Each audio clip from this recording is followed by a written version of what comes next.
สบายดีทุกคนวันนี้ของน้องน้ำ วินนาเต้นอีบุสิตูบีชื่อ และมื้อนี้พ่อกับสิพาทุกคนมาหาอาหารที่หายากปีหนึ่งมีเทื่อเดียว และอาหารที่หายากของเรานั้นก็คือแมงมัน แมงมันนั่นเองเด้อท่านผู้ชมไปอาจารย์เดี๋ยวเราไปเบิ่งกันเลยและวิธีเก็บแมงมันเข้ากับเสียวน้ำใส่กระซาบก่อนเดินคนเลยกะแมงมันบินอยู่แบบนี้มันก็ตกลงมาเนาะส่วนลายจะเห็นแต่ตัวน้อยเด้อทุกคนแต่ว่ามื้อนี้น้ำจะเอาแต่ตัวใหญ่ส่วนตัวน้อยน้ำจะเอาไปให้เป็ดไก่หรือว่ากบนั่นเองเนาะเพราะว่าตัวใหญ่นี่นะมันจีมีรสชาติมันกว่าเนาะและก็แซ่บกว่าตัวน้อยและแมงมันนี่กันมันก็จะไปเห็นเมนูคั่วเนาะทุกคนและถ้าไผ่บ่หมักมันหลายกะบ่ต้องใส่น้ำมันก็ได้หรือว่าถ้าไผ่หมักมันกะใส่น้ำมันหน่อยหนึ่งกะพอดีโอเคเลยทุกคนแล้วกะคั่วแล้วเขากะห้อยขนมบัดนี้เขากะเป็นอันเสร็จสิ้นนะแบบกินได้เลยว้าวแมงมัน นี่ กะ มีตัวใหญ่ ตัวใหญ่ก็มีหลายเลยทุกคนตัวใหญ่ที่มันไม่ได้ตกลงกระซ้ำเนาะมันกระสีเลาะเก็บเอาทุกคน มีทั้งแถวนี้แล้วก็ตามผาเฮือนก็มีโอ้วินเนอร์ไอเดียดีเว้ยเอาโคมมันยืงใส่แล้วให้อันมันมาตกทุกคนตกลง ไอ้ที่นั่นเลยเจียไอ้ที่ที่ไหนไอ้ที่นั่นเลยเจียหมูเล็บเป็นโครงไข่ อาหารที่หายากปีหนึ่งมีเทื่อเดียวเนาะมื้อนี้มันบินมาหาเฮาฮอนเฮือนเลยทุกคน โตผีบ่ได้เลย แมงมันนี่กะสิมาตอนที่ฝนตกแห้งๆ2-3 มื้อเนาะแล้วก็แมงมันกะสิมาแบบนี้เลยบอกเลยว่าคั่วกินนี่คือสุดๆแหละทุกคนความอร่อย เดี๋ยวเห็นแต่นี่นะทุกคนน้องกระจับมาสมเทียมให้เบิ่งแล้วว่าแมงมันตัวน้อยกับตัวใหญ่แตกต่างเดี๋ยวซ้ำใดปอเบิ่งแต่ขนาดกับหูน่ะนี่ตัวน้อยกับมันกับสีบ่ใหญ่ปานใด ท้องมันเนี่ยเนาะ ตัวใหญ่นี่คือสีมันแบบตัวใหญ่กับสีเป็นสีเข้มๆนะทุกคนนี่สีตะหมูเข้มๆส่วนตัวน้อยกับอยากออกสีส้มๆแน่ส้มๆเหลืองๆเลยทุกคนนี่มาเดี๋ยวมันจะให้เบิ่งมันของมันนะทุกคนจะให้เบิ่งมันโอ้มันเบิดเลยทุกคนป้าทุกคนมึงแม่นี่ลายแห้งเฮ้ยเดี๋ยวสิฮุบใส่กระซาบเลยเนาะ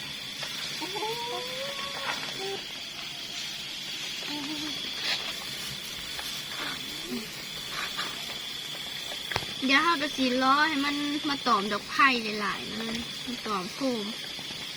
แล้วค่ะจังค่อยฮุบเอาบาดเดี๋ยวตอนที่มันมาแบบหลายๆอ่ะหลายแล้วทุกคนเห็นไหมนี่นะกล่องแบบอลังการงามกะหลายระหว่างที่ท่ามันมาตอมดอกไผ่มาตอมโฟมนี่เนาะมาทุกคนมาเบิ่งอยู่กระซ่านี่พี่โกวินโอ้คุณนะหลายแห้งทุกคน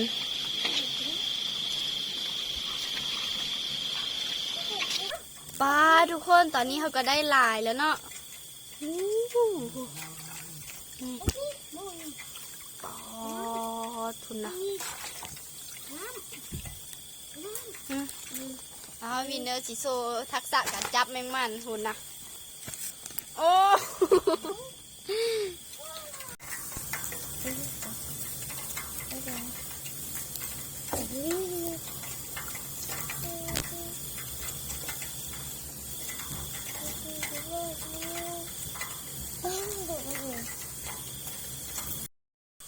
ตอนนี้แมงมันของเราก็ได้หลายเด้อท่านผู้ชมนี่ เดี๋ยวมื้ออื่นน้องสิเฮ็ดเมนูแซ่บๆสู่ทุกคนกินเนาะไปทุกคนเดี๋ยวเราไปเบิ่งกันเลยป้าทุกคนตอนเช้ามาแล้วผู้เข้าหูอยู่ได้ทุกคนเอ้ย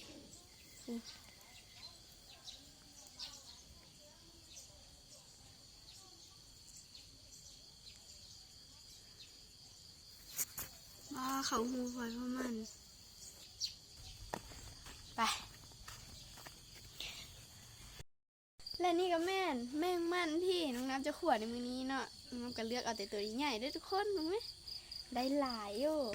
แต่ว่าน้องน้ำก็ไม่ได้ทอดแต่แม่งมันอย่างเดียวเนาะ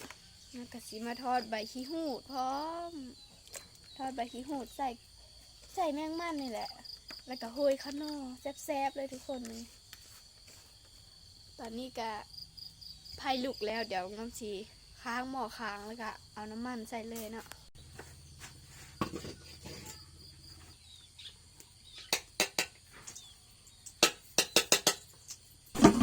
เดี๋ยวชีทอดใบขี้หูดก่อนเด้อทุกคน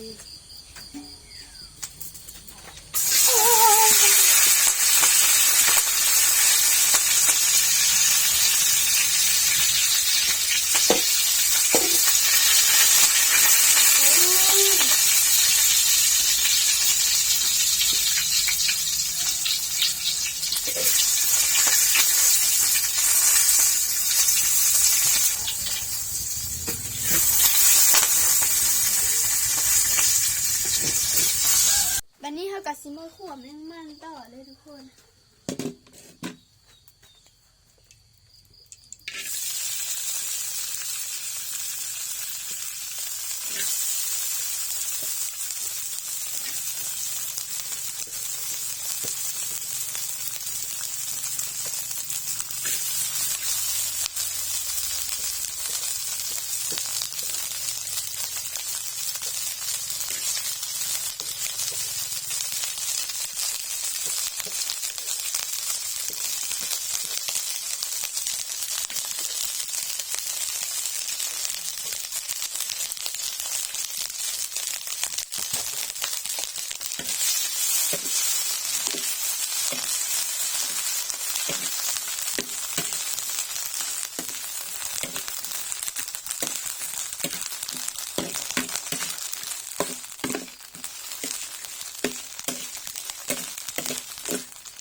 ตอนนี้กระซุกแล้วมาท่านผู้ชมเดี๋ยวน้ำจะซิมหนึ่ง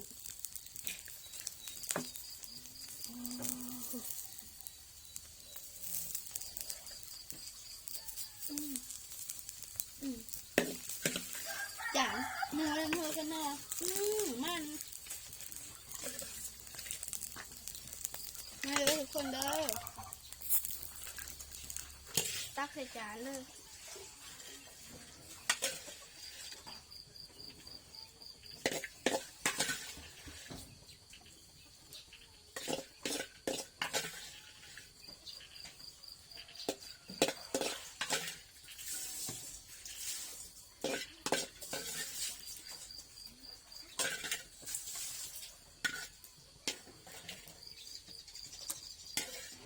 ไปเจอได้ทุกคนนี่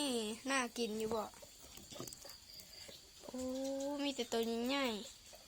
ๆเดี๋ยวสิเอาเข้าไปโรยข้างนอกกันนะโรยข้างนอกไปเลย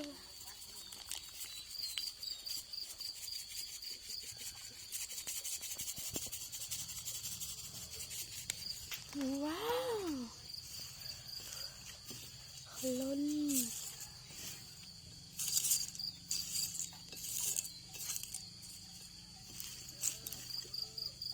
มาเดี๋ยวซิมกัน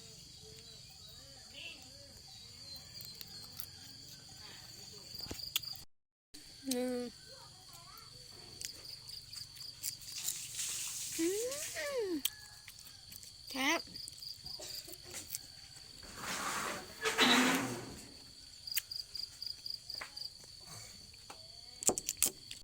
จะได้ทุกคนสำหรับคลิปนี้น้องขอตัวลาไปก่อนเด้อทุกคน คนเคยกินแมงมันหรือยังถ้ายังบ่เคยต้องได้ลองเลยทุกคนเด้อบ๊ายบายสำหรับคลิปนี้ขอตัวลาไปก่อน